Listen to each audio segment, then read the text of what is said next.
Did you know Germany uses the ANKR RPC a full order of magnitude more than the United States? And in third place is China. Wait, China? We are diving in data today to thread together a story from ANKR RPC usage all the way to the Minitel. You know, that World Wide Web that existed before the World Wide Web? First time hearing about it? We'll cover that and so much more in today's fresh episode. This episode began in the comments of YouTube.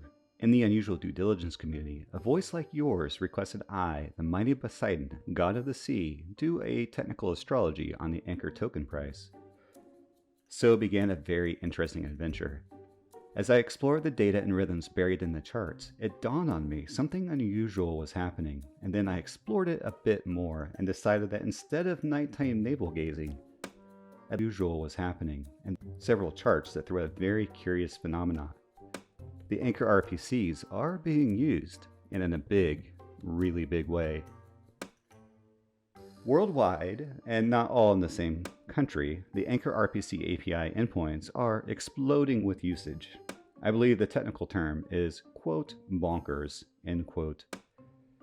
Speaking of bonkers, roll those intro credits. I need a quick moment to add more anchor. Welcome to Unusual Due Diligence.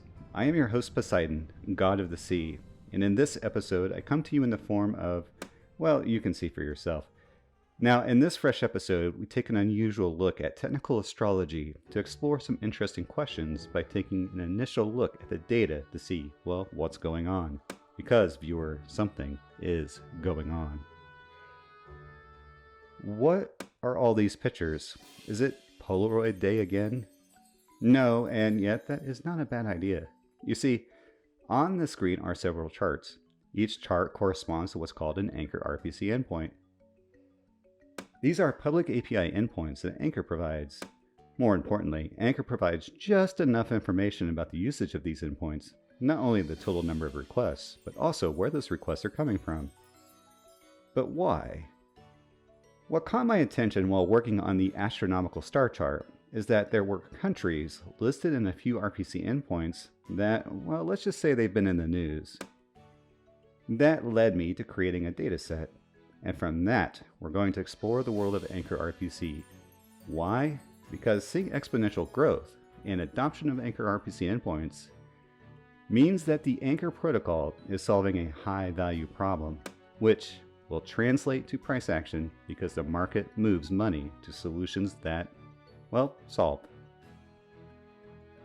Speaking of solutions, the Unusual Due Diligence channel set out with a question on whether other like-minded people existed in the world. People who tap that subscribe button or tap that thumbs up button. That like their due diligence, well, a little unusual. How unusual? Do you see the bear? The bear wants to know if you subscribed. I'll tell the bear you did so we can jump back into the action. Oh, are we watching an action movie? I'll be Bruce Willis. Spreadsheets and data. Spreadsheets and data. Data and more data. What's in that data? Well, I collected a data set that shows some very interesting things. For example, Singapore is an interesting place. If you watch the Special A Team, I have a planned episode for 2022. You may have noticed that hint of Singapore. It's because here on Unusual Due Diligence, you'll find episodes of questionable quality recorded in 2021 that talk about a lot of unusual Singapore connections. Connections to ANKR, as shown on the screen. But wait, there's more. In the dataset, we find Singapore has a presence, but the public usage of the RPC endpoints simply are not as large as some of the others in the top 3. I'll cover those top 3 here in a moment. And I mean top 3 globally. But when you look at Singapore, it has something unusual that caught my eye, a specific focus on Avalanche followed by Arbitrum. Curious, what's happening in Singapore? If you've seen my other videos, the answer is quite a bit. Okay, let's cover the top 3. Globally, the top 3 ANKR RPC countries are the United States, Germany, and India.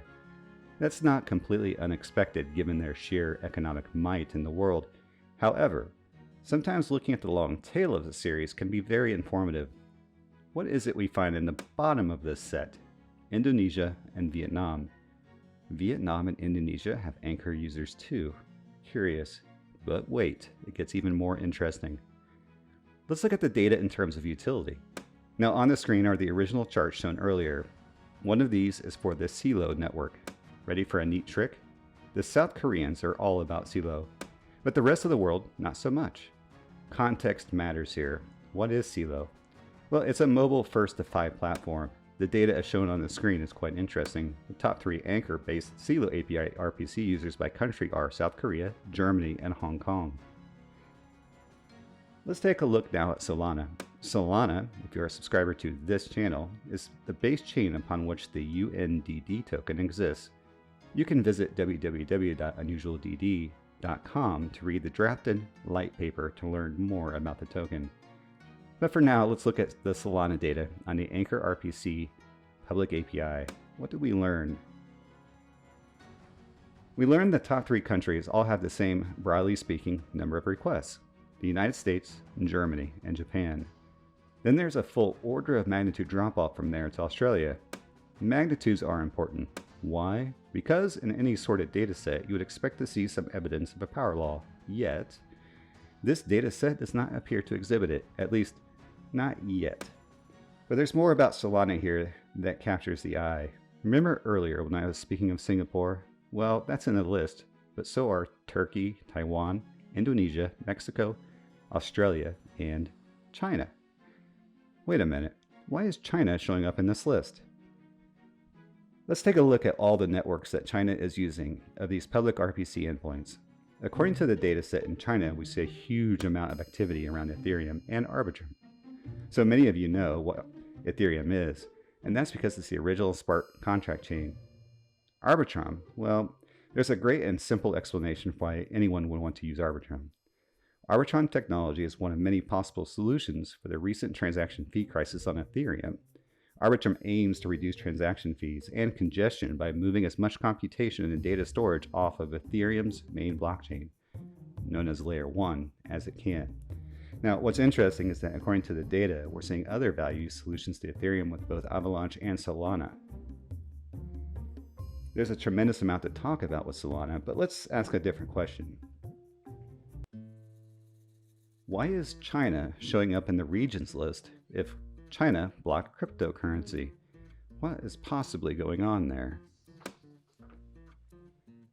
The lovely thing about a community is that it becomes a kind of hive mind of intelligence. It's like the empowered mind that occurs with the Eternals, or perhaps the Combiners and Transformers. And in there, initially brought to my attention by community and fellow YouTuber Voltron Supreme, an outfit called Solo.Top seems to be doing some work with ANKR. Your host, Poseidon, has kept a loose eye on it, and that China thread from earlier, let's bring it forward, and here's why. If you go to the Solo.Top website, something very interesting caught my attention. It's here in the footer. The text reads, quote, "Users from China are not supported," end quote. Now that is very interesting. You don't usually see a website explicitly saying that, so what is going on here? The funny thing about websites is that they leak information. There's the surface level water, but if you swim deep enough, inevitably you'll find something interesting. For us, the little bit of letters you see on the screen, I didn't know what it meant either. What's a ALICDN? Is that pronounced Alice CDN?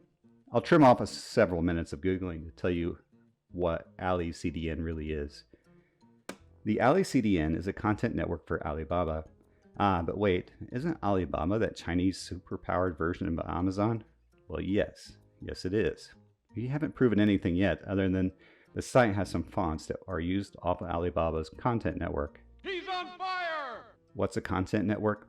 It speeds up how fast things get to your computer, things like fonts, images, or even videos. A CDN makes it possible to receive that information faster. And yet, there's even more to the story. If you swim a bit deeper, what we learn is that Solo.Top website is hosted by Alibaba. Those details, they're on the screen. Now take a moment to appreciate this with me, viewer. Using the publicly available dataset harvested off the ANKR website, we gathered enough information to identify something is happening in China. That spun us over to the mining aggregator called Solo.Top, which mysteriously told us it's not for users in China, and yet is being hosted on Chinese-owned infrastructure. That's curious. Just because the software is hosted on Alibaba isn't a complete cause for concern, but it's something to be aware of for an experimental decentralized solution. The Solo.Top yield farming idea is quite intriguing. It's definitely something to keep an eye on. If you look over the Solo.Top website, Polygon or Matic is listed here. So let's jump back to the original dataset now.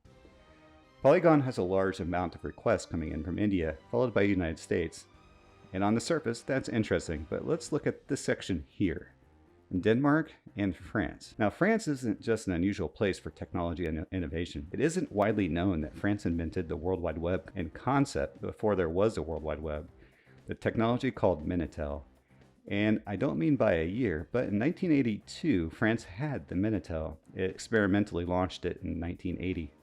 Now, I can't quite confirm that someone has connected Minitel to the ANKR RPC network. So given that, who or what is doing that much anchor activity in France with Polygon, even with our inspired correlations? You see, even Solo.Top example earlier, that may have just been a strange coincidence. But for now, let's look at Polygon. Doing a Google search doesn't seem to do anything quickly, not until you swim a little deeper in the result set. And there you find something called GraphLink. Now, what is GraphLink? According to their documentation is this, quote, "The goal of GraphLink is to provide a way to interact with the blockchain with any connected system as effortlessly as possible and without knowing how to code," end quote. And that certainly sounds something that overlaps with the ANKR mission very well. And if you dig a tad deeper, we learn that the location of the co-founder of GraphLink, there it is, France. Cue, sound effect. Well, I don't know about you, viewer, but there is certainly a lot to unpack in this data. So I started this episode with a nod to doing a bit of technical astrology related to the ANKR token price, but we got a tad distracted looking at the rapid RPC adoption charts. Let's jump back to the beginning to do the ending of this episode. If you look at the ANKR price, you see a very clear slight uptrend. This bottom support line clearly has an upward bend, and these humps that you see here, I mentioned this in a prior episode, but these are the consolidation phases that occur after a parabolic rise. My personal prediction is that this continues until August of 2022. Why August? Because in August, a complete ANKR token will be unlocked from the smart contract. Now, the way ANKR has been rolling these releases is monthly, which if you look at these consolidation moments, corresponds nicely to the camel-like humps. So, the question for you, viewer, is what happens to the ANKR price once no more ANKR tokens can be pushed in circulation, while the ANKR protocol continues to experience rapid adoption, and there's no more ANKR tokens available to enter into circulation. Oh, and while there's a very clear massive support base that's extended over several months with a slight uptrend to the right. Enjoy this episode. Poseidon will gladly take your ANKR tokens. You can send them to the receive address in the description below. The future is inherently uncertain, but I do know this. This is Unusual Due Diligence. I am your host, Poseidon, God of the Sea. In today's fresh episode, we explored a data set harvested from the ANKR data and used that then to tie in with a couple key ideas that we might be covering down the road. Even better, we showed the ANKR protocol by way of the ANKR public RPC API working exactly as planned.